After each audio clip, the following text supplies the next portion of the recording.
Dan DeFedericus of Saratoga Springs was recently at a game and noticed all the retired numbers, but was wondering about Andre Reed. He says, do the Bills have plans to honor this great Bill and finally retire number 83? Perhaps the last game of the 2022 season would be appropriate for a ceremony, since that would roughly coincide with the 30th anniversary of the comeback.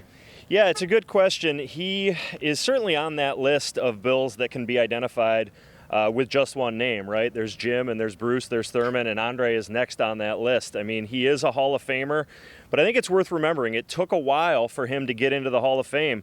Very similarly here, I think it's maybe taking a little bit longer for his jersey to be retired. We should mention that the NFL doesn't necessarily encourage teams to retire numbers because there are only so many of them, right? And you start to retire too many and you run into a roster problem. So I think that could play into it. I think, though, that it will happen. I think him getting into the Hall of Fame was a big step in that direction. And again, he is one of the identifiable members of those Super Bowl teams. The further removed from those teams we get, I believe there's more an appreciation for the accomplishment of making it to 4 straight Super Bowls.